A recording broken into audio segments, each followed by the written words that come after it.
We have with us Annamalai. Annamalai means no real introduction, but in one line, he is an engineer turned MBA turned former civil service officer turned politician, and currently the state president of the BJP in the state of Tamil. I am Srinivas. I am a professor of international business and entrepreneurship here at the University of Adams. It's wonderful to see a good mix of students, faculty, and the local Indian community join us for this event live, and many more of us joining us online over Zoom. Welcome all to the University of Glasgow. Anna, wonderful to host you at the University of Glasgow. It's been about 2 months that you've been in the UK. How's the journey been for 2 months? Professor, thank you so much for having me in the University of Glasgow. Important institution, 600 odd years, and you walk around, you see all the great people, and in fact, we are sitting in an institution that is named after the great Adam Smith, and it was revolutionized the way people look at economics. So, very grateful that I've come here, and also grateful to you and all the students and professors who turn up. And I've come to UK for the last 2 months, pursuing a fellowship in the University of Oxford. It's a very Google program for leadership excellence. So, it's been a good journey. It's an opportunity for you to stay in a country, look at their culture very closely, travel, growth, and meet people. So I've learned so much.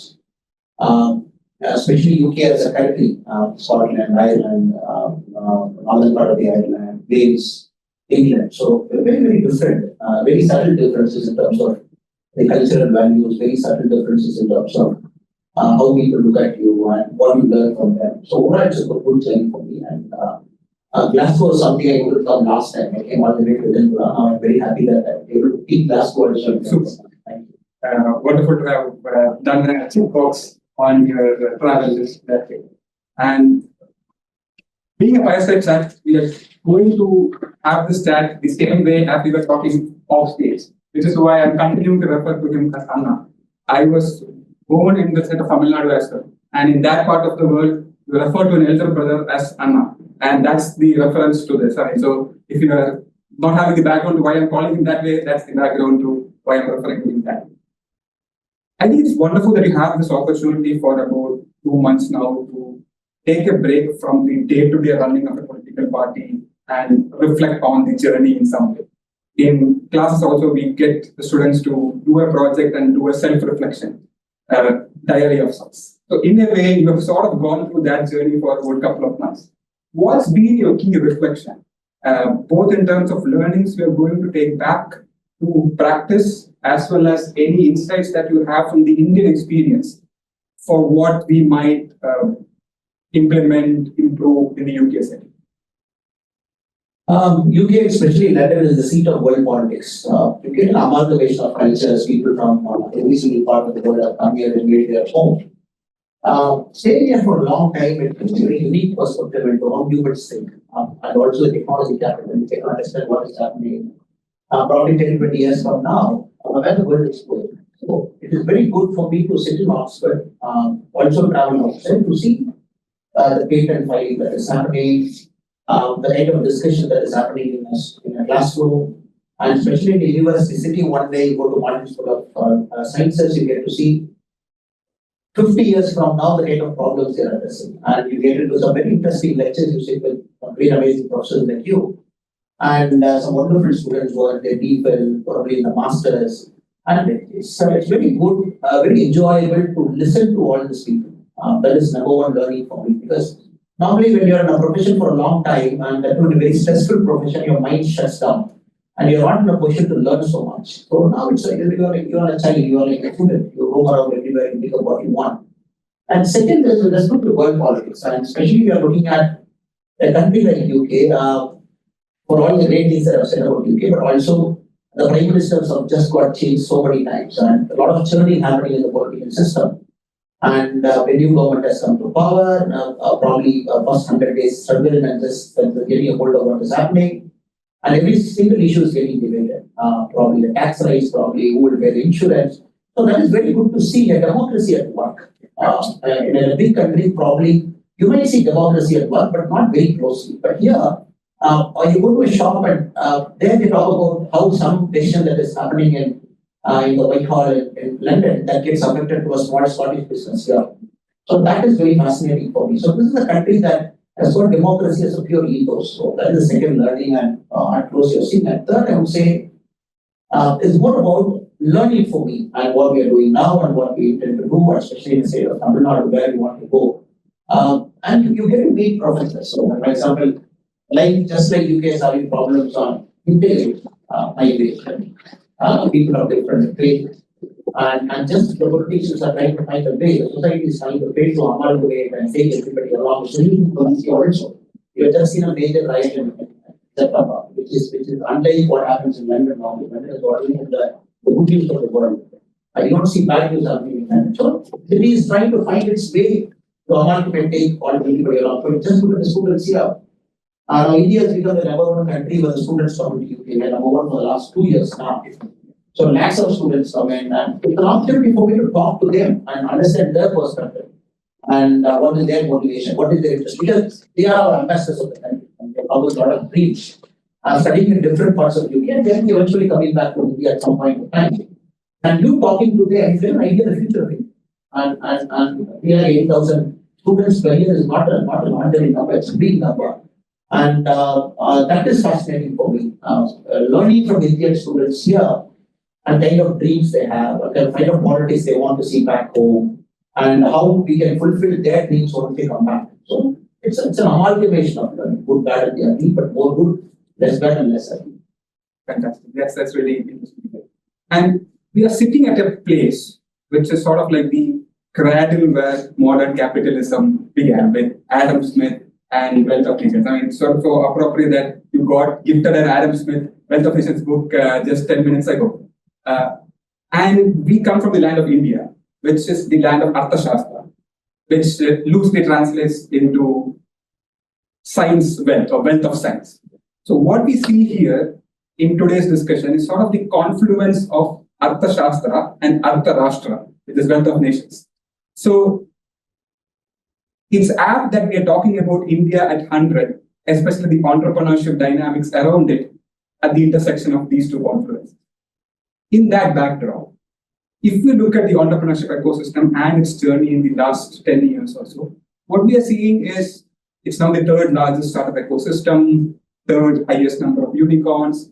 You have been a very close ringside view of what's happened, especially in the last 10 odd years. What's been your evaluation, reflection on what's going on in the policy landscape around supporting business, entrepreneurship, and development around it? Professor, that's a very interesting question you asked me. I always believe the land in which we are sitting now, Dave was a great man and such a great person who was able to define a new era of economics and thereby its labor productivity, probably manufacturing process, everything he got it. Just based economic theory. The reason I'm trying to say this is people like them, they unlock people's energy. So UK is a country where long time back, people's energy got unlocked. And you're talking of full use of industrial revolution, you're talking of before that full use of enlightenment, scientific discovery. A small country in terms of population size, almost one point of time at 70% of the world under the control. We can argue at 55 times in India. Probably I will criticize that it's not nice that we were colonized, but talking from the UK perspective, such a small country. They mastered ship, they mastered high seas, they're able to travel across the world, they're able to master the choke points, right? Of Gibraltar to Suez Canal, everybody, they're able to master all these strategic choke points, such a small country. Absolutely. And they're able to dominate 75% of the global landmass at one point in time. So what happened is, at different points of time, the human energy got unlocked. So people are able to come out and be it trade, be it shipping, be it war, be it navy expedition, they're able to do it.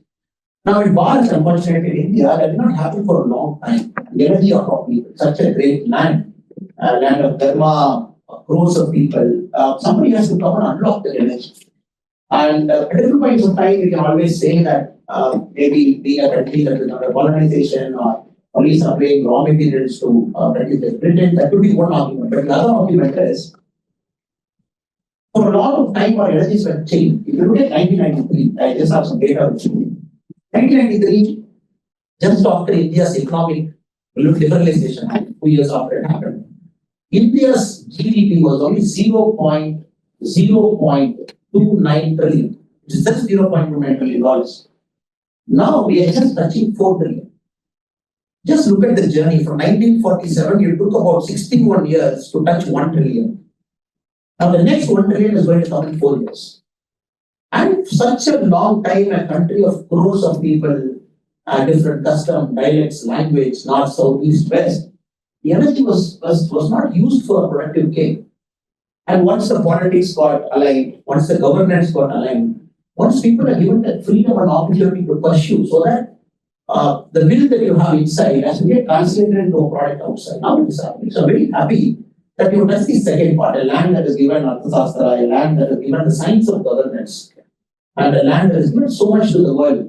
If you look at some of the oldest Indian institutions, which is just rebranding and coming now, the Taxila and the Nalanda. And such a great land is just bouncing back. In the last, the World University, 19th US World University, we are sitting in University of Glasgow, which is the top there. And India had 43 out of 1,503. Out of 1,503 universities ranked for a certain quality, India had 43. Now you might say it is less. Yes, I say it's less, but 5 years back, India had 11. 10 years back, India had 2. And you're looking at institutions like Glasgow, which is 600 years old, Oxford, where it is now 1,000 years old, Cambridge. So all great institutions were able to channelize innovation, technology, people's energy. India is just getting there, just starting. And the second argument is, yes, you said, I always say where the future is. There is this very famous quote in ice hockey. Ice hockey, there is a great player called Greg Christie. And somebody asked him, how did you get so many ice hockey goals? He said, I never go where the puck is there. I always go where the puck will go. So, as an ice hockey player, you go to where the ball, and probably you will miss it. But he anticipates where the ball will go. Then he goes there and scores the goal. That's why he has got the most number of goals in ice hockey. The same thing is happening to India. So, you should not look at India where it is now. You should look at where India is going. And where India is going, you can always look at indicators to say, okay, it is just touching 4 trillion, 3.9 trillion, it just touched. And probably the fifth largest economy just over the UK. And next year, India will overtake Germany. It will become the fourth largest economy. The year after, it will overtake Japan. It will become the third largest economy. Then it's a race between US and China and India. So we are just there. And second, if you look at the growth projection, the country that is growing at 7%, probably the fastest growing nation of this size now. Unicorns registered 114, the third in the world. The US is at 865, second is China, third is India. You will not believe, sir, in the last 3 years, the number of startups in India that is registered is 32,000. 32,000 in the last 3 years. And the total startup that is registered now is 110,000. 110,000 startup registered. So these are all numbers that is showing where India is going. I'm not looking at where it is now. So the startup, the product, every 6 minutes in India, there is an IP patent getting registered. Intellectual patent, every 6 minutes there is one patent getting registered. So signs are good. Everything is coming together now. Governance is coming well, politics is coming well, sense of democracy is sitting well, accountability of politicians, politics, and people, everything is coming together. Also, now the research is taking off, universities are getting better, getting well funded. So I would say from 2 to 11 is a great start. 11 to 43 in the world university rankings is a great start. Probably will reach 100, it's a matter of time. So I would say India is all poised to take off. And merely, if you look at such a, people say, and UK the other day, a friend was telling, oh, you're just become the world's most populous country. Yes, I said yes. And there's nothing to be ashamed of. Yes, we are 142 crore. And there was a time when you say, oh, overpopulation, people look at you in a very different way. So many people. So here you look at countries very small, probably Norway, probably Sweden, Denmark, UK, but very small, doing extraordinarily well for a population of that size. India had this problem, I say, 20 years back, people looked at India's population very wrongly, pejoratively. And now I would very gladly say, yes, the median age of that population, which is 142 crore, is 28 years. Even in 2047, the median age will be 37 years. India will be the youngest country in the world. Even at 2047, India will be the youngest country in the world. So what is what is the potential that this country is having. So everything is coming at the right time. Young people and 380,000 people when they come to the UK, I go, but the school people come back. The next 5 years, and some people stay here, they will do some work. And when the school people come back, and they're not going to sit quiet at their home, they're going to start something, they're going to get into the service sector, probably get into deep technology, they will do something. And look at the people returning back to the now reverse brain drain is happening. There was a time when some of the best and the talented, they went out to study, and probably they rightly or wrongly, they chose to stay in a country, which is their fair choice. Now, many of my friends believe my home country, when I go back, it has got all the potential to fulfill my dreams. You're getting that confidence. So you can't stop somebody from going to UK. It's wherever the best education is there, they'll come. They find the best education in Glasgow, they come here. Nothing wrong with it. Now, as a country, how are we going to promise our young children sitting here? When you come back, the situation is conducive for you to do better. So now, for the very first time, maybe in my college time, I never had that confidence. I thought probably India's going the other democracy way, corruption and everything. Now this generation is having that confidence. Yes, if I come back to my country, probably there is an opportunity for me to do well, start a business, make it $1 billion valuation, get into unicorn. So this is an intangible aspect also. Yeah. Tangible aspect, you and me can talk about members, startups, IPOs. That is not tangible, you can measure, but intangible is that confidence.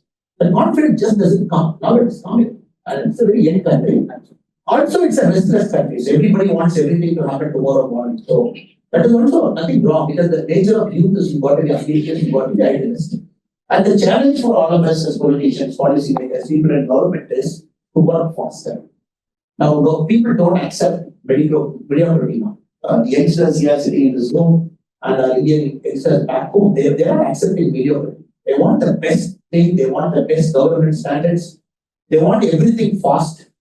And they want to wait for 2 weeks to register a company. They want to register a company 1 day like Singapore. Numbers have gone down. If you look at India, time taken to start a company, how many days it was. Now it has come down, but still our guys want, can I do it in 1 day? Can I do it in online? And even for birth certificate, why do you want me to go to a hospital? Can I do it in online? Can you just give me some technology tool? Probably an e-governance tool, so that I get it. So it's right. So in a way, this young population is pushing the government also to reform. So sorry for the long answer, but I wanted to touch upon the intangible aspect, the confidence that this guy shared. I'm very excited when all the young, my brothers and sisters who are sitting here, when they come back, I'm very excited for my country.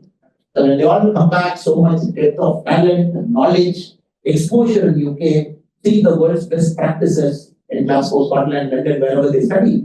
When they come back to our country, and they're going to be extremely smart, and that we are very excited. I think like that's when we think about Dixit Bharat. Like the title of this session is India at 100, and that's inspired by the recent book that Professor Krishnamurthy Subramanian, who is the Executive Director of International Monetary Fund and the former Chief Economic Advisor of the Government of India, has recently come out with. And in fact, his book really talks about these aspirations of India becoming a real economic powerhouse. 55 trillion, that $55 trillion is the estimate that he puts out in terms of how big the Indian economy will be in 2047, which is about 15 times what it was by last year's 3.5 trillion that you hinted. So yes, all the stand coming in is going to really fuel that ambition. And from a policy standpoint, how are you seeing the aspirations of this younger generation coming in, being reflected in terms of policies that are being currently conceived and envisioned for a Dixit Bharat? Because it's going to be your generation of politicians who are in the 80s kids, the 90s kids, generation of politicians are going to be at a key pole position when it comes to India at 100. So how do you see you simplifying policies leading up to that? So one thing you have to understand, when we spoke, sir, I mentioned about something called unlocking renewable energy. And such a big country, you can't have 50-60% of the population not having certain needs at their disposal, a house or a toilet, or probably a stable income. So you'll be very surprised. The last 10 years, in India and Bharat alone, 250 million people came out of multi-dimensional poverty. It's 25 crore. So MBA is a very complex economic methodology of calculating, not necessarily the income that you do, It is measuring whether you have a toilet, you have a house, you have a bank account. So it measures the composite index of MDA and says, okay, 250 million, 25 crore, which is 3 times the population of UK, 4 times the population of UK. It came out of poverty in the last 10 years alone. So that is the building base. So this many people have to come up. And this countries are great because a guy born in the Midlands, probably the Highlands of Scotland, should have equal opportunity to a guy who was born in London. That is what makes a Western democracy great. So the quality of school should be same everywhere. I go to a school in Scotland, the primary education should be equivalent, if not better, than probably an urban school. So that is why it doesn't matter where you are born, the country gives you equal opportunity to climb up the ladder. Now in India, of course, it's a problem. A guy who's born in a mountain area, a guy who's born in a certain community, region of our country, probably they don't have the same head start. So this, as a country, we are rectifying now. That India is rectifying because the human potential, wherever you want, the school should go. There is a rule, the primary school should be within 5 kilometers of the place you are born. And there are times when people have to walk. There are some elderly gentlemen sitting here, and they will say, no, I walk 10 kilometers to my school. I walk 15 kilometers to my school. My grandparents walked it. But this generation, you are trying to bring a primary school within 5 kilometers of their place of birth. A primary health center within 5. So, the primary focus is on unlocking the human potential. Bring everything. Use technology to solve a social problem. Get the last mile problem corrected. Take roads. So, this is one year disaster. So, I can give you numbers at this point of time. The houses that is spent is 11 crore. And 18 crore farmers, they get for like an insurance of certain money every year. These are all numbers they can give. So that is one side. The second side is creating infra. Technology cannot just evolve on its own. And a person who's flying in should have a good airport to fly. And you should have an ease of travel, immigration, just come out. You should have a good road to travel. The air pollution should be less. You should go do a business and get into the flight and go to the next city. Probably you should have a bullet train or a fast train or a Vande Bharat that is connected between two cities. That is the second part we are coming. That is building infra to use the human potential to grow. The first is unlocking the human potential. You create everything so that all 142 crore people's energy you use. The second part is you build an infra so that everybody's energy is channelized. I can't have professor's energy that side, annamalai's energy this side, and probably his energy this side. On infra, or probably a social capital creation will make sure the energy is directed towards one side. So last 10 years, the number of airports in India doubled. In 2014 it was 73, now it is 151. Universities have literally doubled. The number of medical seats have doubled, which was 43,000, it is more than a lakh now. So one end, bullet train is on, which is getting constructed, more number of Vande Bharats. And every major city is getting metro trains, including Chennai and just got the metro train to extension. So what is happening, Professor, is very interesting. This urban infra is becoming so big everywhere. You are seeing this mass that is coming in. So all of the elements now coming in the third issue. I believe create a social capital. Give everybody a tools. You should not discriminate anybody. Everybody should have it. And that is the government's primary job. The second, once you have it, or parallelly, you create the urban infra. Third, parallelly, now we create the ecosystem for it. Now, this is the third part we have done. The third part is more about if they start a company without harassment, without bribe. Can they start a company in India? Yes, possibly. It's doable now. Is there a market for them? Yes. India is the biggest market in the world. And third, is there a transaction that is governed by laws of the country? If we have invented something, is there intellectual property protection? Yes. If there is a dispute, can they go to the court and get resolved? Yes. If there is a dispute, can they go to the Labor Commission? Yes. And the third one is very important. America is great because in America there is a sense of fair balance. They say whoever you can be, whatever be the color of your skin, you enter into US soil, and we make sure everybody the same rule of law applies. And in India, that is very important. A businessman should have a sense of balance. Suppose no, anybody can steal my secret, and I go to a court, the case will run for 15 years. And somebody stole my money, I go and file an FIR, which will take 7 years for the court to give me a judgment. Means people are not motivated.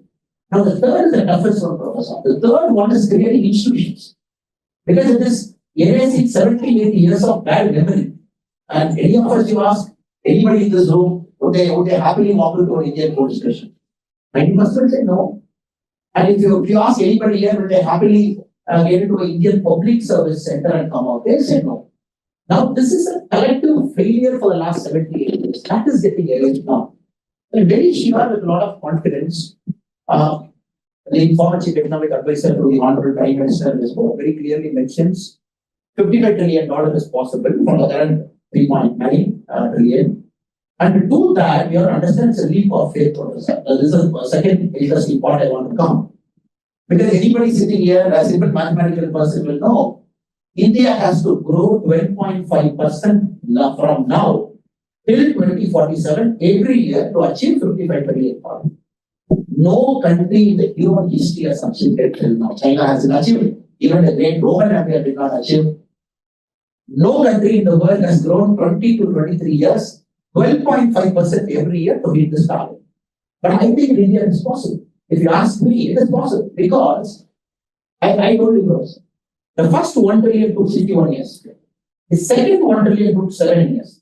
The third 1 trillion took 3.5 years. The next 1 trillion is going to be 4 years. Because what happens once the base you are able to set it, then the growth is getting amplified and exponential. So I personally believe 28 years is the median age of population so young. Institutional structures are getting created, being the rule of law is there. And more importantly, there's a sense of development. For the last 8 years, India had one prime minister, UK had 6 prime ministers. I'm just giving you something to think about because there's a stability of government. So there's one prime minister, one party, there's a stable democracy, and there is a party of majority government is there. So you can predict the policy. What Modi predict can predict. What Modi has said in 2014, the same thing is saying in 2024. Growth, growth, and growth. In 2040, some big shit part. He said in 2014, there's no change. In 2024, he's saying the same thing. So there's a stability. So we have been seeing 6 prime ministers over the last 10 years. Now, all this I'm very confident will push India into that growth trajectory. And to do that, a lot of hard work is required. Now we are coming to the tough part. How to do that? Now, a lot of innovation, a lot of patent filing.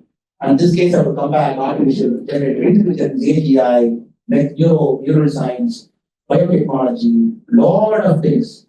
Having said it, still great countries are great. US, I was reading the top 50, you take the artificial intelligence companies in the world, 32 are based only in San Francisco.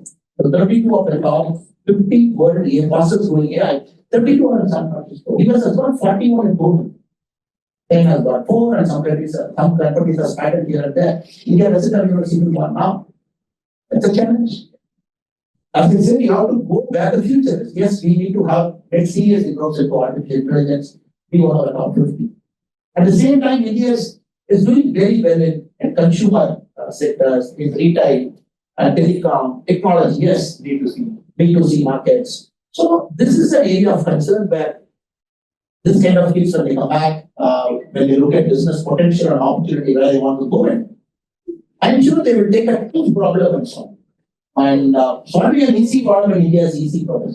And anybody wants to come back tomorrow, start a shop in our country, and they want to do a business, that is doable because there's such a big population, you can still be a successful guy. But I hope and pray that people sitting inside this room, they will come to our country in 2 years after they finish their graduation course here and come back and say, okay, let me take a tough one. Give 20 years of my life to you. I will not worry what is going to happen to me tomorrow, day after, next month, next year. No. 20 years I'll give my life. Then one is to create a companies like Alphabet, you will create companies like Tesla. The company has to be crazy enough to take a crazy idea and say, I'm going to give you the Mars, I'm going to give you a automated car, I'm going to give you that. So I am more worried about these youngsters coming and not doing incremental things. They are going to talk about exponential things. So that is needed for the 55 million concepts. And in fact, one of the insights that we've got from our own research, where we look at entrepreneurial trends across different countries, is within India, there is about 80% of the people saying that they have the skills to start a business. About 80% also saying that they have the confidence and they feel there are good opportunities to start. But what is really holding people back is about 60% also saying that they fear about failure. So it's the sort of stigma attached to the fear of failure, which is sort of holding people back. A similar trend we are seeing also with regard to gender, where we are seeing that while India has made a big leap of change in terms of the number of female to male entrepreneurs. So in 2001, it was about 1:3. I think for every female entrepreneur, there were 3 male entrepreneurs. But last year's data, we see that it is just a 4% gap now between male and female entrepreneurs. But again, the striking point over there is this is early stage startup activity, but then when it comes to growth, ambition, scale, there's still quite a wide gap between women entrepreneurs and male entrepreneurs. So even you lead things like be the Leaders Foundation and even the work that you've done on the grassroots through your Yatra, what's been your reflections particularly on confidence building for women and leadership development within girls and women? A lot of interesting things are happening back home with respect to empowering our women. Our mothers and sisters are always empowered because it's a country that respects women the most, and unlike other countries, and India is a country that has a long history, not necessarily post-independence. Even if you look back at the last 1,000 years, women were the center of economic culture. So unfortunately, in the last 100 years or so, it has changed a bit. It is no more. Now, what has happened? The labor productivity, if you look, like you said, more male are in the labor force, less females are in the labor force, for a variety of reasons. And I don't think it is the right forum for you to get into that reasons now. As governments, as people working in social sectors, are looking to address those gaps and make sure our mothers and sisters get an opportunity to do fantastically well. Because only when they do well, you reach that 50 battalion. That's all. So that is very important. That. Yeah, now I'll try and explain, Professor, in my mind, what do I think we are doing now and what we are doing. Any time in India, probably 2026 or any time. So our mothers and sisters, they are going to sit in governance. This is very important. So on the member of parliament, 33% is going to be women. The bill is passed, it will become an act. The census has to happen. And before 2020, next election of India, next Lok Sabha election of India, we'll have 33% reservation for women. So you will see 33% sitting as MPs, policy makers, everybody. The 33% of legislative assembly will do. We have to do multiple things. One sector you do. Political sector, they have to be empowered. That is number one. Political sector, they have to have certain positions of influence because their voices have to be inside the parliament very, very vociferous. Inside the legislative assembly, that India has done, and probably when it happens, India will have more number of MPs and MLAs than any country. Every country can talk about. No country has given 33% at the highest table. You're looking at Lok Sabha MP, which is the topmost, the political process in our country. 33% are mothers and sisters, number one. So then the whole game is going to change. You'll have more ministers, you'll have everything. This is going to be 33% plus. Nobody talking about 33% plus.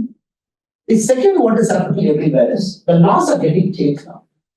Pre-2014, a student who's in India, if she wants to be a combat role in the Indian Army, she never had a chance. Now the law is amended for the very first time in our country, post-independence, from 2014, a woman can be in a combat role. A woman can be a fighter fighter. It took us this many generations to reach that place. Now, to confidently say, a woman can do anything in our country. Actually, she is doing everything in our country, but somehow the laws have held our women back. Now the third law is, women cannot work in the night shift. Now there are a lot of restrictions now. For a woman to work in the night shift, let's imagine one of my sisters working in a call center BPO company. There are time rules now. For example, she has to be taken home in a car, and somebody has to be in that car along with that sister. And so many rules govern this problem, which is in a way right, which is in a way wrong. Then, women can't do all rules. Now this is changing by law. Everything is changing by law. Either by law you are changing, or by social custom you are changing. Last but not the least, if you look at the statistics of the survey, where do women employment workforce they drop out? When they come into a company, they work after engineering medical, they all join. But where do they drop out? Because entry point is okay, professor. We are looking at the top management role. The MD, the CEOs, the board of directors. So a lot of people are not there. Why? Because for them a significant drop happens post-marriage. A significant drop happens post-childhood. So now the country we are regulating 60 months, almost you get 60 weeks, almost literally a year off. Then they can come back. Then by law there is a mandatory provision in the code how many women should sit.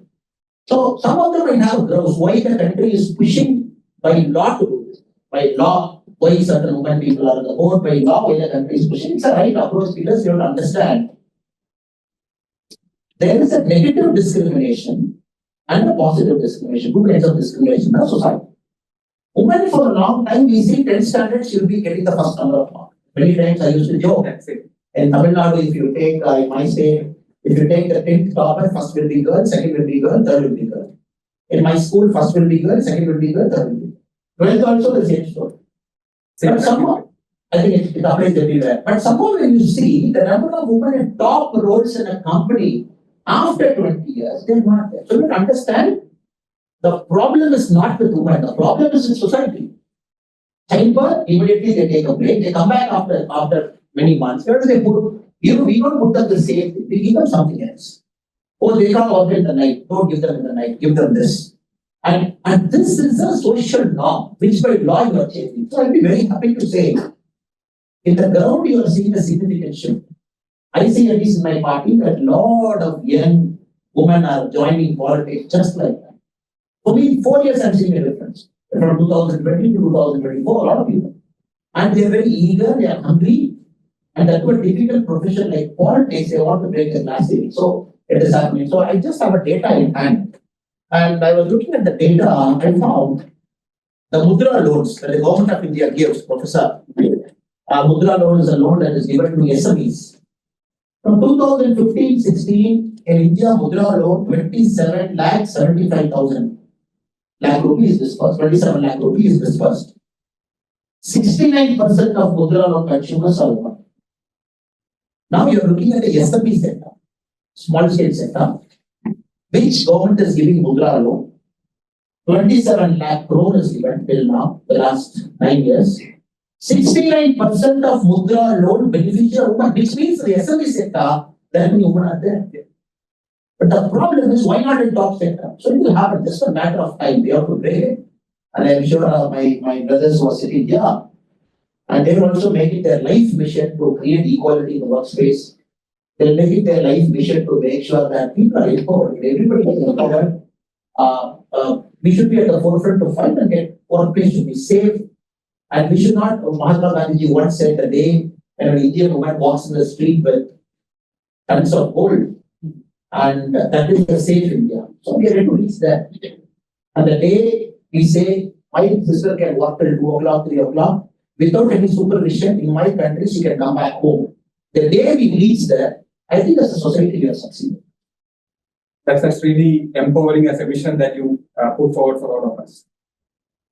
One of the other insights that you could have seen from data is from the DPIIT Government of India data is what you said earlier, is the 120,000 odd startups that have started in the last 10 years. But if you also look at the same report, it's seen that they're concentrated in 5 main states. And if you go deeper, you will see it's few cities within those 5 states. And as part of your Makkal Yatra, you have kind of crisscrossed the entire state of Tamil Nadu, literally going to nook and corner of the state, right? So what insight do you have from the ground reality of what we can do when it comes to democratizing entrepreneurship, bringing it to the tier 2, tier 3 rural towns of India? Professor, I would say this is a global problem, not only an Indian problem. This year I was going through the World Innovation Index report, and they have ranked India 39th in the world, and the first was Switzerland, US were third, and all small countries, Finland, Denmark, Norway, all in top 10. I was trying to understand what is special in those countries. Why do they are in the top 10, and why India for 81 in 2014, we are applying to 39 now. When I found US, very surprisingly, 20 cities power in US all the innovation. San Francisco, Boston, Seattle, 20 cities. They power everything. Switzerland, which is world number one in innovation, 2 cities power, which is Basel and Zurich. Again in Sweden, 2 cities power. In UK, 4 cities power. In the same report, India, they mentioned 4 cities which is powering India's innovation. One is Delhi, Mumbai, Chennai, and Bangalore, 4 cities. And they analyze the number of patents that each of the cities maximum they file. What is that? For Chennai, they said Chennai is filing more patents on transport. So Bangalore is more on the digital side. And Delhi is more on computer technology, Mumbai and Delhi more on the computer technology side. Now, this is a global problem where once big cities are able to attract talent, and talents find safe space there, there's an ecosystem there, they go back and they start it. But use the right word called democratization. Now, India is so hungry that we need empowerment in rural agriculture. And all the urban startups that you see are of a different sector, artificial intelligence to machine learning everywhere. Now, India is a country where a disruption in agriculture is waiting to happen. From drip irrigation to seed technology to everywhere. So that is where I hope and believe the next generation of entrepreneurs who come in, they shouldn't take the easy problem to solve. They should take the toughest problem to solve. Because only when you solve the tough problem, you will become the Elon Musk of India. And when you get to the same consumer, same retail, same basic technology, there are already thousands of people in India doing it. So I hope that the kids who are here and kids who are watching and everywhere, that through the conversation with all humility, we are trying to put something in their mind or maybe thinking that take a big problem, put your head down and solve it. So the moment you think like that, you start going towards the goal. Agriculture is just waiting for disruption, They want hundreds and thousands of young people to come there, stay and solve the problem. Right from irrigation to every single sensor technology, everything they do. So I hope once it happens, then probably democratization will happen. Now, coming to the yatra and the lesson with respect to thing, I found a very fascinating insight. I would actually put it in a negative way that the villages are getting emptied of youth. So this yatra started in South Tamil Nadu. From Rameshwaram, we crisscrossed all the way to the river constituency, we reached Paladam in Western region, near Coimbatore. I found rural area, no youth, only elderly people. And not only the rural area migration is more, in the urban area also, when you saw the protected environment is becoming less. That is the insight from the other. Why? Unless you find a way to make the youngsters back in the rural area. So youngsters, I can't motivate my brother who's sitting here. India needs you. I want you to stay in your village for the next 30 years. He will say, why should I stay in my village? I'm not even getting a broadband. I'm not even getting 5G. I will not stay. But if I'm able to give that token, he'll be motivated to stay. I'm able to give you a good broadband. Abdul Kalam, a long time back, he mentioned a concept called providing urban amenity in rural area. Pura, he said. So if I'm able to create, tier 1 is okay, sir. Be it tier 2, tier 3, tier 4, tier 5. And that will motivate my brother to stay closer to his parents. Then you will see, okay, technology is there, everything is there, a retail market is there, a good school is there. My son or daughter is able to go to a good school. You are able to create a playground there. The Scandinavian country is a beauty. You go to any country, the Scandinavia, village, there is a world-class football or a sports thing that is created. From that sovereign wealth fund and the oil boom. Now, if you do that, which I think Modi is trying to do now, meaning you start building infra in rural area. Because in country, you can't just do it overnight because it's a country of 50 lakh crore budget. You are now focusing on the urban, now you are going to tier 2, tier 3. So, unless you don't do it, so how will innovation happen? So, you got to take technology there, you got to take schools there, you got to create a conducive atmosphere for my brother or my sister there to stay with their family there, so that they are closer to their parents. Then we should have a social life. In Bangalore has got the largest number of microbrewery in our country. Gurgaon has got the largest number of microbrewery. My friends in Chennai are complaining, when will more microbrewery come to Chennai? Nothing wrong. It's a right argument. In London, when you go, people want to enjoy their life. What is the purpose of living a life? The purpose of living is work, have fun and play hard and play fun. Now the third and the most important is how do you create a system where they have a social life? Because 80% of the time is social. And it's a long way to go, Professor, but I'm just trying to put this thoughts because our friends should also understand that is the way we are thinking. It is not that we are disconnected from reality. And we are also thinking for them to think for this many problems to solve, creation of infra, creation of technology, everything, tier 2, tier 4, creation of social life, and smaller airports. And he should board within 20 minutes, take a flight, land within 40 minutes in a big city, finish the work and come back. And take a Vande Bharat at 6 in the morning, go to Chennai, maybe 600 kilometers from Coimbatore, finish the work, come back again. Or create a train in a tier 3 city, go to tier 1, come back. So if you're able to do this, Professor, as a country, when the policymakers are able to do, then probably you may say, why should I stay in a big city? And it's still in a small city. Anywhere I can come to a big city and come back. So I think the thinking is in this direction.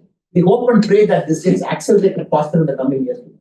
In fact, like I have an observation to share from my own recent business. So I was mentioning about all the rural entrepreneurship work that's ongoing and what we are seeing from that insight on the ground. So I was in Ladakh about a month ago, and this was a remote village which hadn't had roads until about 3-4 years ago. Post DUT, there were no roads, and then the moment roads came, they said like, okay, now we have the ability to integrate our agriculture to the larger city value chain. So now they are thinking about like lychee value chain, which will link them to selling it in Leh and all of it. So I like when you kind of see those sort of examples, you kind of suddenly see road infrastructure being such a big deal. And the same we were seeing in tier 2, tier 1 cities like Udupi and Bhimavaram, where there are startups which are capitalizing on the digital public infrastructure. And that's really changing the game for formalizing the informal sector, for instance. And there was one instance which really stuck with me. I mean, so I was in Araku Valley, and this is in sort of private areas of Araku Valley. And on the roadside on an evening, I was just stopping by to get a cup of coffee. It was not Starbucks. It was just 4 poles of bamboo and a sheet on top. And she gave me a tea out of the cup. Had the tea, and my natural intention was like go to my wallet to pay like 10 rupees. And then she showed me like a QR code. And I'm like, that tells you like 3-4 things, right? First, it's the fact that this lady in a rural remote community trusts digital payments. And if she has to have trusted digital payments, it means that she has to have had a bank account with her. And if she has to have had the bank account, she also needs to have had some of identity. And all these 3 things don't come just out of the blue in these settings.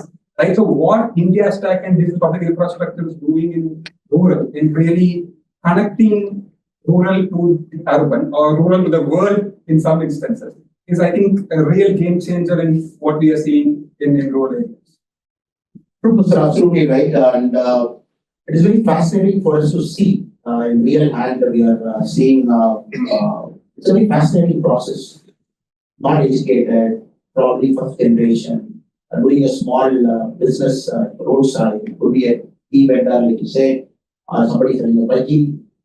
And nowadays, nobody taking rupee notes. Because for them, taking rupee note, putting it in the box, and taking it somewhere, I trust everything, just put a QR code, UPI, do it and go.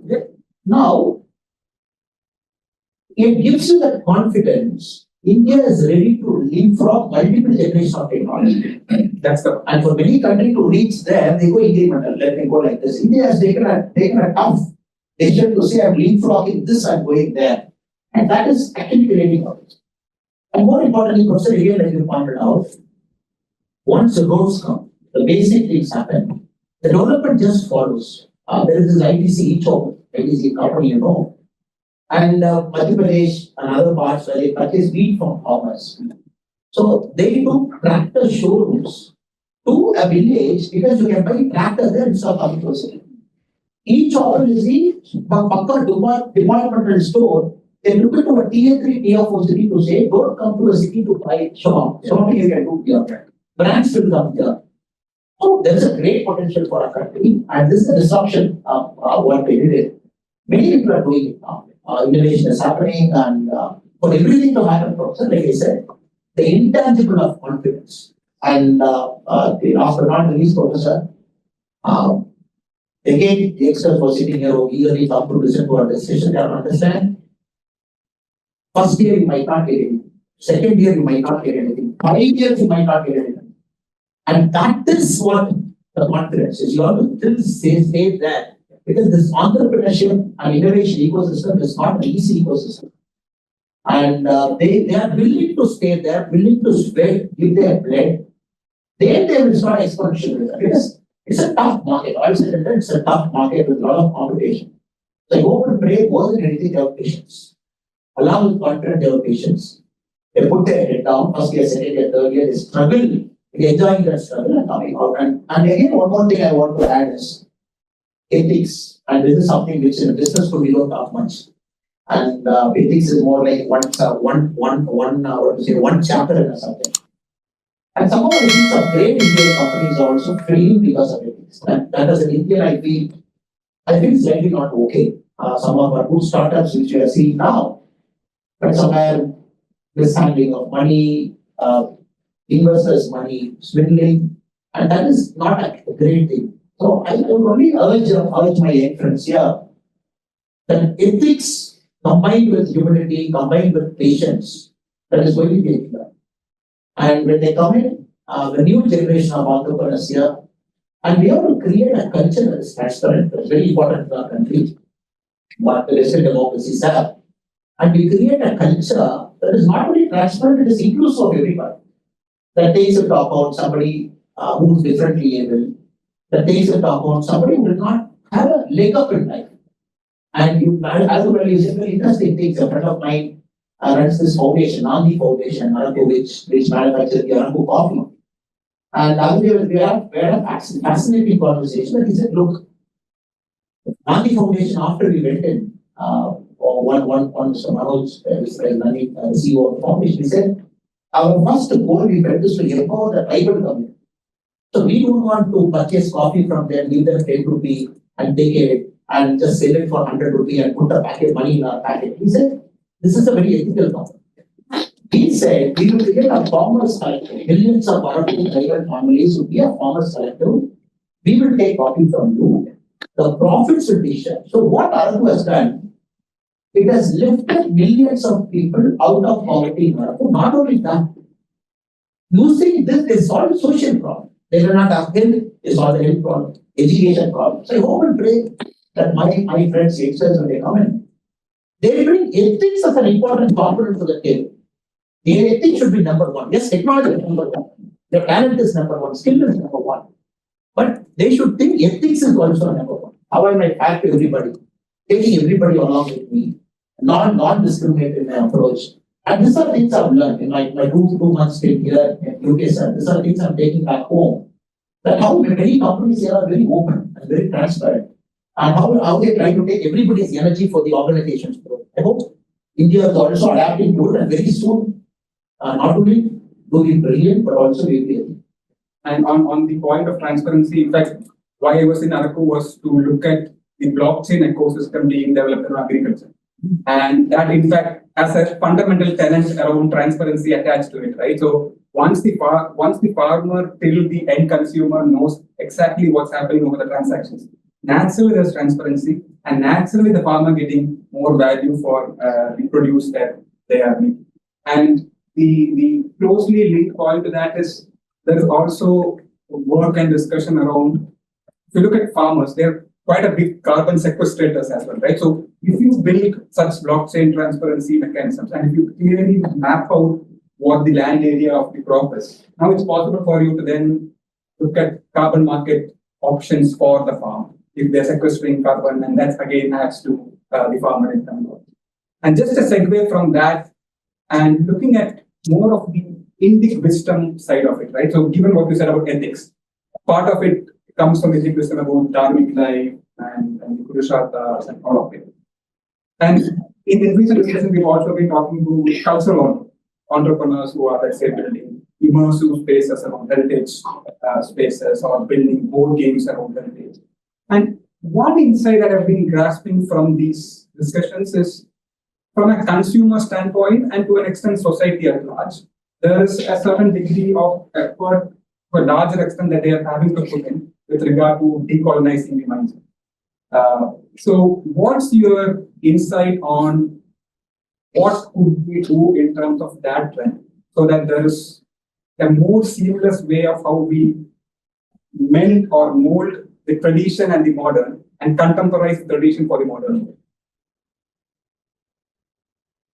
Okay, that's a very complicated question to answer, sir. Now, I would say the colonial mindset, right or wrong, has traveled for a long time, meaning that we have insecurity, that you're not confident enough, that probably can you do a way of thinking in terms of education model, more emphasis on learning and less emphasis on critical thinking.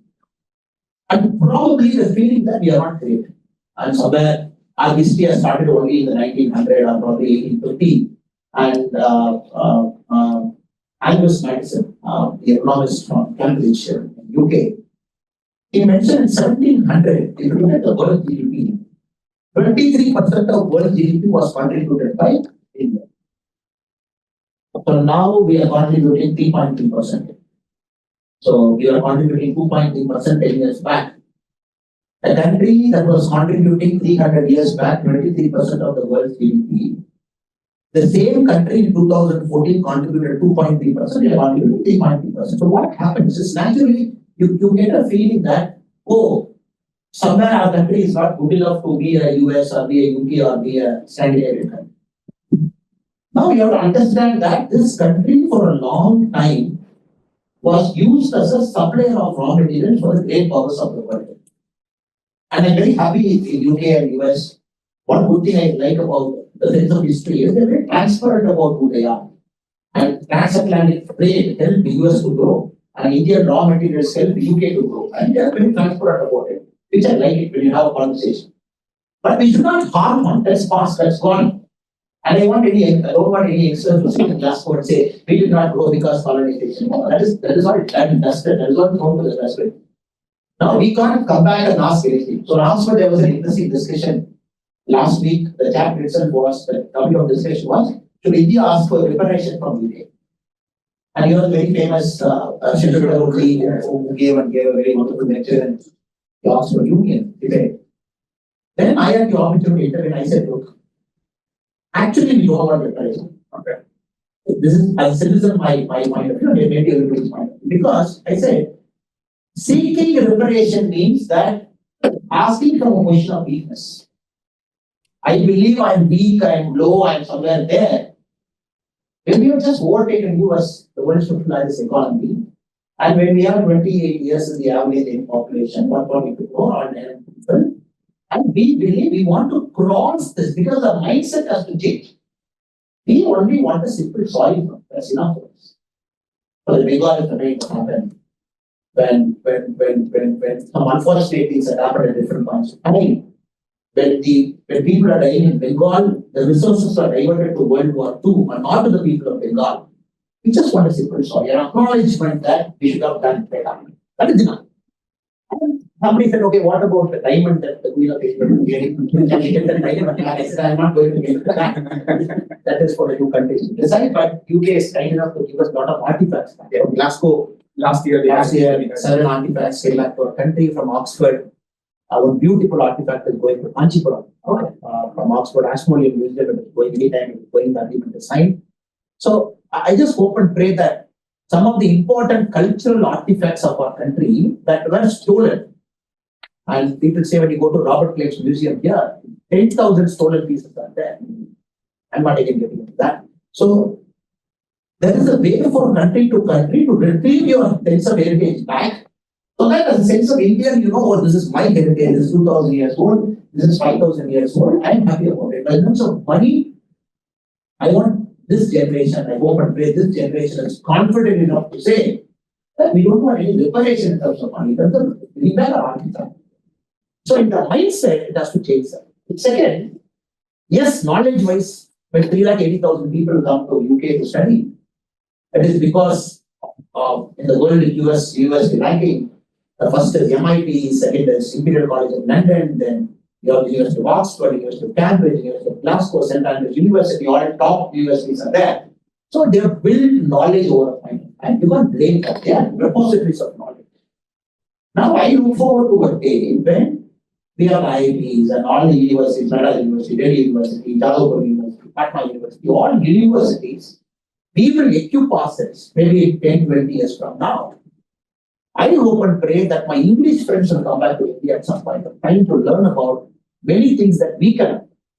We can offer extraordinary things right now on cultural management, diversity management, and there is no ego in learning, sir. When England has got good things, let us come and learn with all humility. There's nothing wrong. There's no egocentric thing to say, how will India to come? Yes, you teach me that what you have. At the same time, I will also empower enough myself to teach you something that you don't have.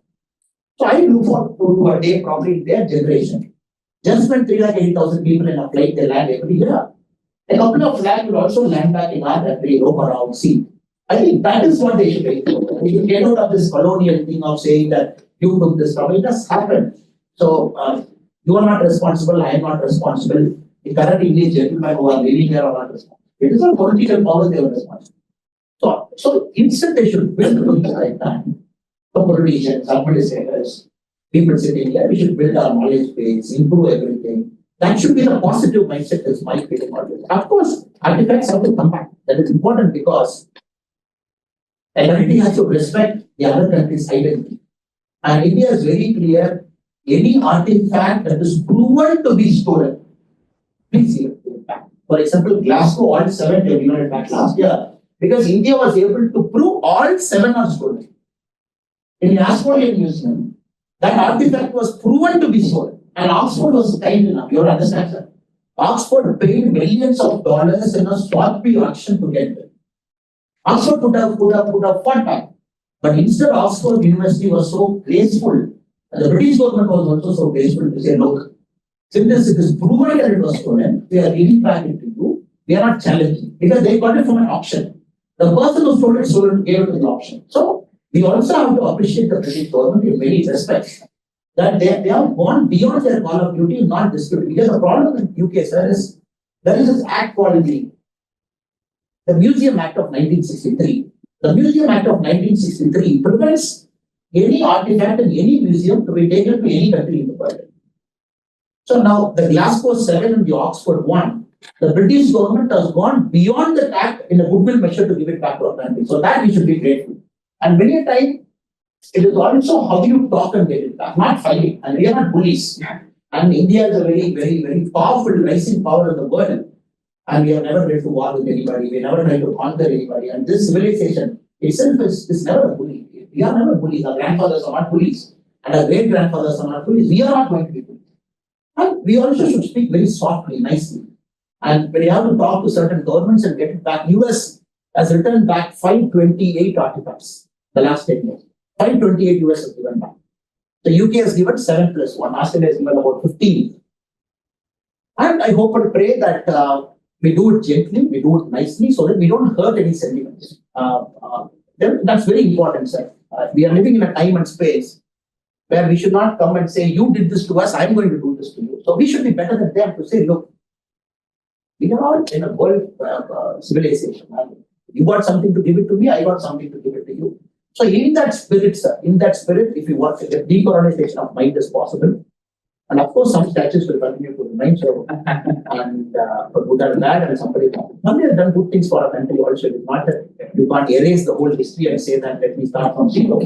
At the same time, the Honorable Prime Minister Modi is very clear where the Indian history is not given an importance. And the Bharatiya statue has come very, very important. The person who fought for a country, Atmanirbhar Bharat has identified lakhs of fighters in the last 500 years who fought. So that is also happening simultaneously. I hope we will become a confident country, but not a bully country. So India should never be a country that we can bully others. So in 10 years, we'll be a world power. In 20 years, we'll be a global power. And we'll be a top economy, 40 trillion, 50 trillion. But we will show the world that you can still be a top country and be nice to others. And not necessarily threatening, sending an aircraft carrier and doing this trade barrier. And we will not do that. We will show the Indian way to say we are great, but we'll treat you gently and nicely. Because they will do that. Maybe my generation, I don't know, but they will be sitting as MLAs, MPs, ministers, representatives, business people, entrepreneurs. When they sit 30, 40 years from now, they will do that. And they will show the whole world. The last 300 years that happens. The world power is always a bully. But when India becomes a world power, they will show we are not a fool. And they will 100% make it. And that's the sort of the dharmic way of how we go about. And in fact, there's also this stat which says that if we replicate the Indian model, there's probably whole world is probably sufficient in terms of climate change stats to continue. But if we are replicating the US, we probably need 8 more planets to really survive. And just the other closing thought on the same point would be like when we kind of revive Nalanda and Takasila, that also gives us the opportunities of bringing up more of the Indian knowledge system based insights into contemporary management and all of it. So I think that also probably is a pathway of decolonizing and then making the traditional for the country. So the new education policy which the government has brought in from 2020, and 10% of the credit should be IKS, Indian knowledge system. And now, other day I was sitting in Chennai and there was a vice chancellor next to me, and he was telling me, gee, we have to find, I'm trying to find professors for Natya Shastra, I'm trying to find professors for Tarka Shastra, argument there's a Shastra, Tarka Shastra, I'm trying to find professors for Artha Shastra, and like, good luck with it. So why are you trying to find? He said, no, our government has said 10% of the credit should be Indian knowledge system. And we are offering courses on Darja Shastra to people, how to debate. And India 2000 years back, we have got a scientific book on how to debate. And now everything is coming out in the new education policy, especially on Indian medicinal systems. A lot of things are coming up, cultural things are coming up. So when this all come up, the true Indian value from science to social science to humanities to arts, I think it will start coming out. And the problem with India is that our country is poor documentation. They are great at speaking, but they don't document. And other countries are extraordinarily great at documenting. The greatest thing about UK is how nicely they document. And this is the house they live from year to year, and you pay £2, you see. And this is where it happened. Very beautiful. Everything is documented. This country, everything is documented. Our country, so many things we haven't documented. So it is important that we document, put it in paper. Then only then others will document. The proof of testers and documentation. Only if you document, we all still fight. Jagadish Chandra Bose has invented radio waves before Marconi, while a signal. And that is an eternal debate for us. A lot of debates we still do. But since the great people, great scientists, fantastic, but everything comes down to documentation. Where did you document? Who spoke about it first? Which Western journal did it come first, or Eastern journal did it come first? So now that is an eternal problem for our country, that because our country we believe in word of speech and we don't believe in writing. Samvada, right? It kind of goes from Guru to Shishya. Like this. I speak to him, he speaks to him, I'm happy. Now Western countries, which is rule of law, unless they see on a paper, they don't believe it. So there is a two different class of value system. For me, I give you 100 rupees, it is not necessarily you have to put it on paper. I believe you, even your son will come and return to my son 100 rupees after. Because that's a belief system. So now the documentation is also essential.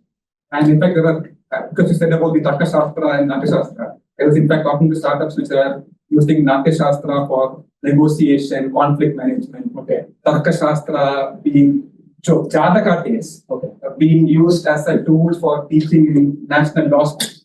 Around Tarka Shastra and things like that. In Artha Shastra and Bhagavad Gita, we have kind of seen a bit more of that being used in management. But I was really surprised that Tarka Shastra and Natya Shastra all taken up, sir. Everybody wants to. Yeah, all of that. And segue from that, so the first part of what we have kind of discussed so far is looking at the ecosystem, the development, and its future. And that was all targeted at the students just coming out of the university and in terms of what they can expect. Two small other segues that I want to make is one for academic researchers. So there are the people in the audience who are also PhD students, university researchers, especially social science researchers. What insights do you have for social science researchers to engage with policymakers in terms of translating research into policy insights and practice? And also, how can we better conceptualize and frame our research right from the start, depending on the wants and the needs of the policy going forward? Professor, India is open to listen, and the sense I get is the bureaucrats are very open now. One of the days of closed mindset bureaucrats, you don't want even to talk to them. Now they're very open. And you must be seeing in papers also, the current government is also trying to recruit later entry people into bureaucrats. They want They want people, experts to come out and serve the government and go. So these are all good signs that tells us that outside opinion they are valued. Probably you are somebody in Glasgow doing a professorship or a student or a postdoc. You got something to say on social science. Now, of late, we are seeing that government is receptive to outside feedback. And second, Niti Aayog has done this extensive handholding with a lot of other agencies which is collaborating with government to solve social problems. But again, the problem I see is because of the nature of a federal democracy, and many times in India, you need somebody to give the introduction. That's a big problem. And that, how do we solve it? Yeah. I know you, you know me, I know him, you know him.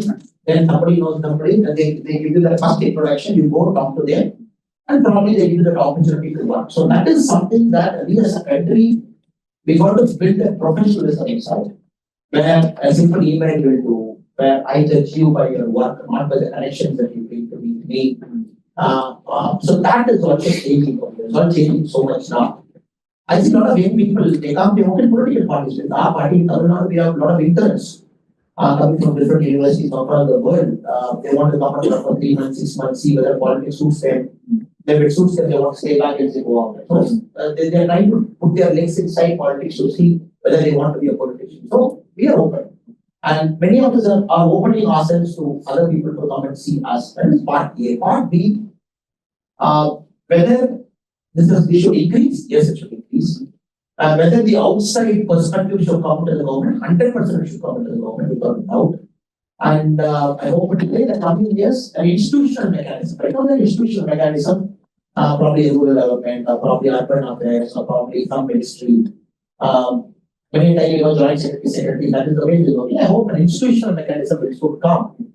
And then we have public capture, because Modi ji collects ideas. Prime Minister from 2014, what he has done is, you can give ideas and now yes. So the app itself he has made a concept where the citizen can contribute, that gets you can acknowledge. Not only people simply say, oh, I've taken an idea, thank you so much. No.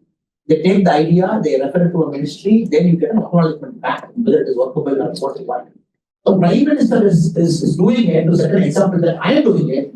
Probably the Prime Minister, because everybody should. Probably a secretary should do, probably a joint secretary should do. I hope to create this culture of openness and transparency will permeate through the system. Because it is very important for a country to grow and to get the $25 million in the future. And I hope to see more of it.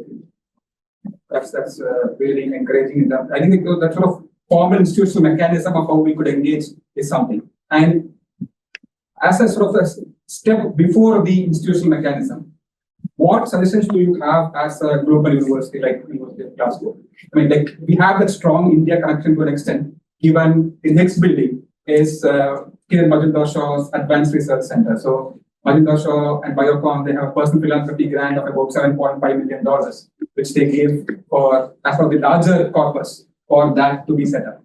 So given there is such facilities which has the Indian connection to it to an extent, what would be your suggestion for mechanisms that you could have within the university in terms of building up a certain capacity or infrastructure in leading towards the institutional mechanism? So any suggestion that you have on that?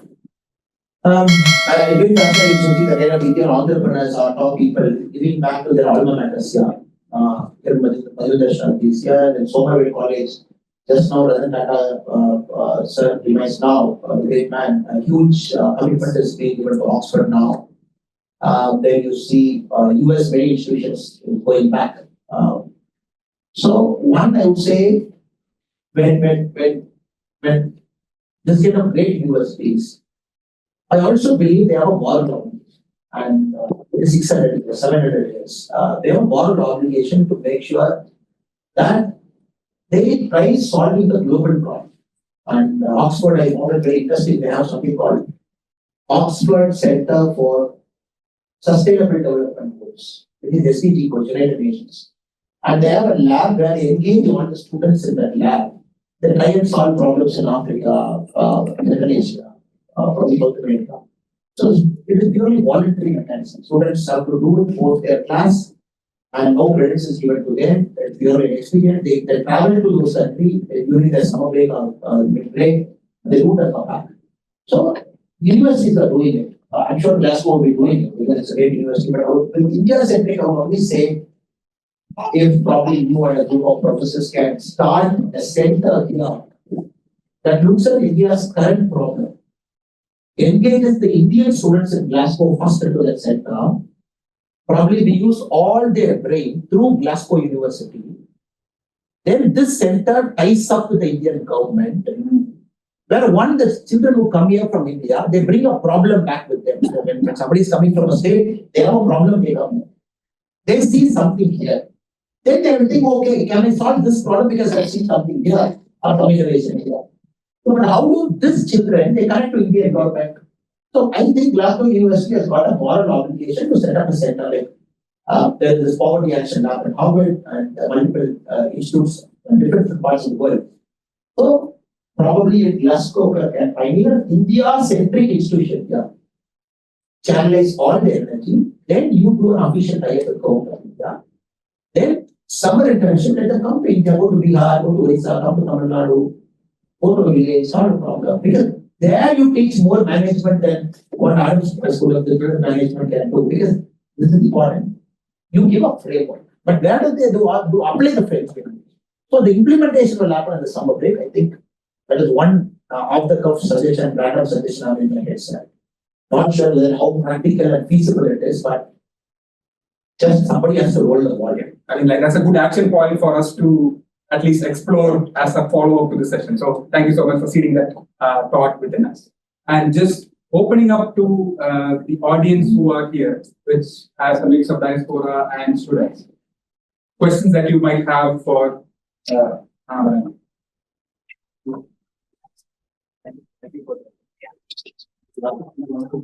So, my doubt is, when you are talking about the majority of India, 90% of Indians, because that, when you say, are you comfortable talking to a policeman, raising your research, which are you? Very rarely we find Karnataka people are very lucky to have you as a policeman. Then 100% are very okay to talk to you when you are back. But the hard reality is, I think it's more than 90% are not ready to open their problems. Now, when we are looking for long term, you explain how India is traveling, which direction India is traveling for 2047. We have the obstacles we have, whether it's political obstacles. So we don't have any common platform where a common man can raise that problem. And of course, the whole station we have, everybody's not that okay. So do you really feel that we need to have a platform and where we can confidently reach the complaint without any problem of security?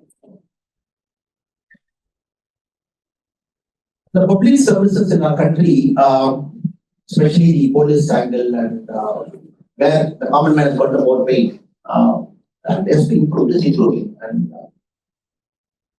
we just changed our laws, which was given in 1861, and we just changed it. After many, many years, we have repeated some sections, added some sections. So again, I said I'm not getting into the past to argue with your amendment, we're only looking at the future. Now, a public service in India is something that over a point of time, good people should come. In India, our public service multiple things, central government service, which is IAS, IPS, and IFS, then right up to Group C, Group D you have. Now, in India, government employment is the source of employment for a lot of people. People just don't come here for service many people. They come here because there is a payment ticket. They come here because employment ticket. I'm not saying everybody, but there's a significant chunk. So when you come for money to a public service, whether service comes first to you or your salary comes first to you. This is a problem. India being a growing country, a bulk of the people who get into especially Group C, Group D, Group B, bulk of the people see money, employment as option 1, probably service being 2, 3, and 4. So this will change when a country grows. It's a process learning. First they say you want to crawl, then they say you want to stand up, then they say the child has to walk, then they say the child has to run. That's a process. And it is impossible for a country of this size to reform the public service overnight to say, or tomorrow morning the public service will change and all good people will be there. Good people will be there, but it will be 10%, 20%. For them, service is first, money is second. So this is changing now because when the country is growing economically, when you're growing economy, for example, police constables. It doesn't always keep telling, it doesn't matter who the IPS officer is. It always matters who the constable is. Because constable is the person who sets the norm in a police station. Because in a police station, you get about 40 constables, about 15 head constables. Then you put some assistant inspector, probably about 50, 55. It is a constable who set the norm. Inspector will be one guy, and half the time is outside the police station doing bandobast. And half the time the public goes and meets the constable who's sitting there. But what is the motivation of a constable? Is he service-minded? Is he money-minded? Is he corruption-minded? So that is where you get the impression of police. So you don't see an IPS officer. How many of us go and meet an IPS officer? Very rarely. Very rare. So most of us will meet a sub-inspector or a police constable to say, oh, police is bad. So that is the problem. So we don't meet a collector. You and me, we don't meet a collector. We meet a tahsildar, a clerk, a first division assistant, a second division assistant. We meet them because he gives you a birth certificate, he gives. 90% of people in a developing, growing country, public service is possibly not their number one motive. It is possibly number 3 or number 4. But for that, the economy has to grow. The government service people have to look at differently. And which will happen. We just have to be patient. That is number one. Second, you should also think about making your hands dirty. And there are two ways. In the ground, there are two kinds of people. There is a player, there is a spectator. And there is a third category called armchair expert. Because I watch the cricket in TV, I say, oh, bowling, New Zealand, the full toss ball, I should have managed to avoid it in the how can bowling get out on a full toss? That is a bad criticism we all do, sitting armchair expert. Then there is somebody in the stadium who knows the speed of the ball. Oh, it's a spinning track. That guy speaks very well. Last time he took 10 wickets in Mumbai, the ball came. A spectator will have a bit of idea, more than a TV guy. Kohli will have 100% more idea because he knew why he played that shot. So I would say, many times people sitting here, the problem should not keep you away from solving it. Somebody has to come in and solve this garbage. And that is also a motivation for you at some point of time to look at public service as an option. And you can be whoever you are, you can do whatever you want in the next 10 years. Probably at 35, 40, you should make a conscious call, can I get into public service in some way? When Modi ji says, okay, you come as lateral recruitment, you come as joint secretary, maybe look at that option. Maybe you are a company CEO, you run something at 45, take a break, come work for Government of India for 5 years and come out. Or you want to get into politics, or you want to do something. So what happens is, the one end, the good people should start coming in, At the bottom level, because of economic improvement, it will keep changing. So when a lot of top people are not coming, that is my main complaint. My main complaint is not the bottom. The main complaint is top. Top people are like, okay, I got my first car, fine, great. I got my first apartment, great. Then my argument is always, why do you want a second car? And why do you want a second apartment? So at some point of time, we should know that money is okay. And after a point of time, it is only an incremental value. So you all get, I think that you teach about incremental value of a product. So after 2 lakh rupee, the next 1 rupee is less incremental value. So this is where I believe younger generation should jump more into politics, more into civil service, more into cleaning up the public service. When you guys come, this will start changing. In the interest of time, we'll probably have very quick 2 questions because we need to wrap up for 5:30 sharp because there's a flight to catch soon after. The mic is with somebody quickly that person. If you can take 2 questions together, that's also good. Hi, annamalai. Thanks for your talk. My name is Vijay. I run a business in Manchester and Glasgow. It's called QBots Energy. It's a smart energy technology business. Of course, I've been following all the developments in Tamil Nadu. I always keep in touch.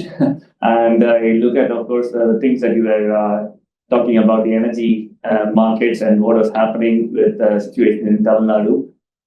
Of course, my question is about how do we engage with the Indian market? I've been running this business for 8 years. Of course, the openness and transparency you both touched upon, that has helped me, grow the business, start the business here. It's because there was government funding and R&D support and competitions which we were able to get. But then how do we engage in the Indian market? So how do we start? We've tried a couple of ways, but then we struggle. We're waiting for that. We need a big backer, that kind of thing. The very important one. I would like to answer this as it's applies for everyone. Now, what my brother Vijay's question is very, very important. It's like many a time we blame a Western democracy. We say, okay, this, that, and we keep blaming. But Western democracy gives a fair opportunity for everybody to succeed. US and UK especially, like my brother says in Birmingham, and that's no fair opportunity. The law is saying to you, white pay, the law is saying to me, and I'm succeeding there. They don't think that fair. In our country, which as a politician I've been very vociferous over the last 3-4 years that we are, especially in my state where I'm in politics now, that our favoritism is actually costing talent. The government sitting in power, they favor somebody and that released a lot of corruption fights, this, that, and they put information case against me, including the company which lost the contract later. And that is a struggle like you for me also as a politician to bring the transparency there. I'm really with them in reference spirit and really with them. So right now, if you want to bid for an open tender in the energy market in a state of any state, let's say Tamil Nadu as an example, then is it a fair process that do I get an opportunity? If you ask me, I would say right now, no, there's no fair process. And if you go to the appeals process, is it fair? Probably I might tell you it's not fair. And I'll be very honest with them. But I hope and pray that people like him will decide to fight. It is two things. One, in Tamil we say, another problem is not we say, on a child that cries will get the milk. So one end is people like Vijay should decide to fight. I'll apply it, I reject me, it's okay. Then I will take the documents, I will say, the lowest bidder, what is your qualification, what is my qualification, I will fight. Because many times these bureaucrats are like, sir, this guy, he loses 5 tenders, sir. If he loses all 5, then he will fight with me. He will go to Competition Commission of India. He will file RTI. He will go to Lokaयुಕ್ta. He will go to Anti-Corruption Bureau. He will write to Prime Minister. This kind of entrepreneurs succeed in India, which I've seen. Which is not Vijay's job. I'm not saying his job is to run a company, give employment, and help his company to grow, that way the economy will grow. But I would say it's a two-way fight. One, very well-intentioned people are just giving the hyperbole to myself, I'm giving the title to myself, with humility. Our fight is on one side. Vijay's fight should be on the other side. And it is only a thing for events. You just have, because what happens, sir? This complaint has got a power of its own. There will be some good guy sitting somewhere. He will take that complaint, leave it. Not everybody's bad. That one guy should get the complaint. He will summon that guy. What did he get the contract? Show it to me. So many a time in India, I've seen contracts getting revoked. So let us wait for the good times to happen. But before that, I would only advise you, there's no personal risk, safety, nothing. You can sit in UK, alarm say file everything online. Competition Commission of India is open, Anti-Corruption Bureau is open. Just keep fighting with it. Because what happens? All you need is an entry. The Indian entrepreneurs, I keep telling them, we have to give them that first opportunity. That's it. Once you give them, then they kind of hold on to it. But getting that first one is a problem. It has changed now more than 10 years before. It will change 10 years from now.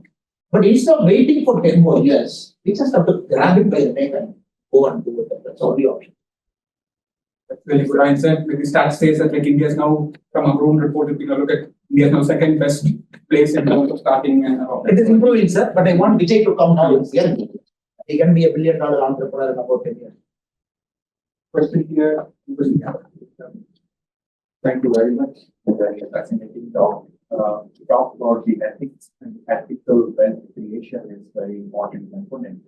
We have a historic legacy where the wealth creation has been labeled in an improper way. Things are changing, but the perception, which is a very important thing in the world scenario, is not changing about India. What are the things we as people living here, especially as ambassadors of India, what can we do to change that perception? Is there a role in universities, role in the embassies or consulates? Just to end there, before we leave the opportunity, I've heard about it, but I'm hearing and listening and seeing with my own eyes. The future of India is secure with leaders like you. I'm looking at a potential future Chief Minister or Prime Minister of India. There was a very top, very well-meaning Oxford professor was in our class, top guy in the street and fantastic person. And when somebody was talking about the COVID application that we had, you take a vaccine and the certificates down, and then somebody was talking about digital stack. The professor said, sorry, I don't. And you know, somebody, hey, professor, how do you not know that the country has generated 100 crore COVID certificates just like that?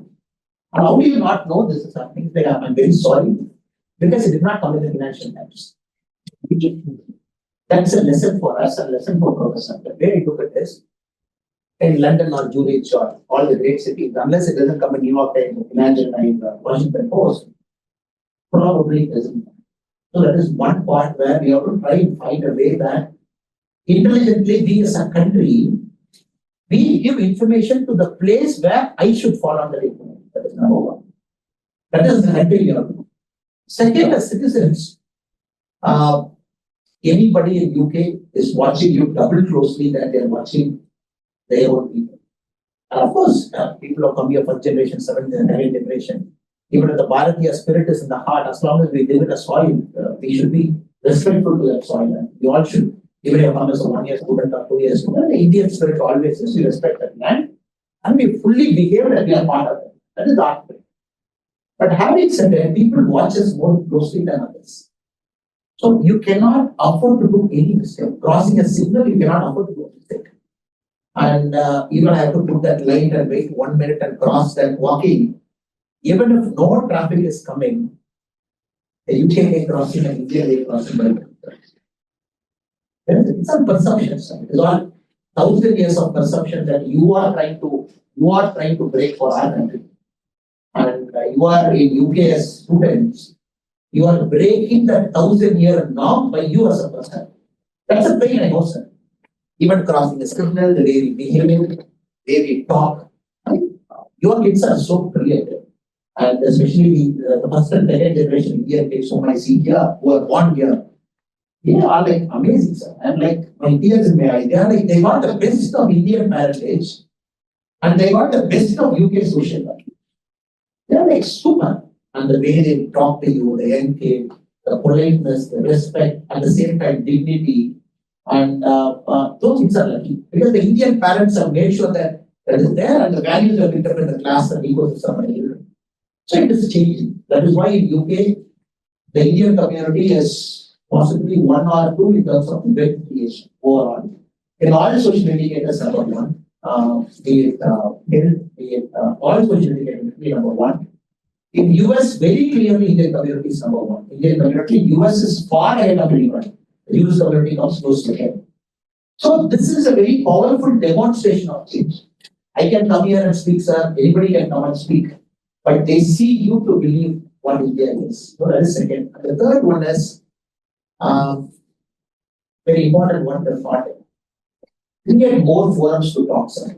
And many times, sometimes the divisions we bring to a foreign country also, north, south, and this, that, language and everything. So I believe when we step into a foreign shore, India comes first. And there is this very beautiful Tamil movie, Amaran. I'm not sure how many have watched it. It is based on the story of Major Mughal Varadarajan. And Sivakarthikeyan has acted. It is like super hit in Tamil. And I was initially slightly apprehensive. War movies, army movies in Tamil Nadu, how will I see it? Like house full, every single day it is running. It is just running every single day. The other time my friend was telling, in the intermission scene, there is a dialogue the hero says. He says, watch, this is the face of Indian army. He said the whole theatre stood up and clapped. People say, oh, from Tamil Nadu, less number of people come to army. Like only few people come to army. He said, in a late night show at 2 o'clock, the whole theatre stood up and clapped. And he said, this is the face of Indian army. So that I think should be respected. When you walk into a foreign land, that the Indian should paper over that small differences. I see small differences here and there. I think that is for all of us to rectify it. 3 things is my humble submission, sir. But you are living in this land, you know better. But I am a foreign guy here for some 3 months and trying to give you my wisdom. Thank you. That I think is a fantastic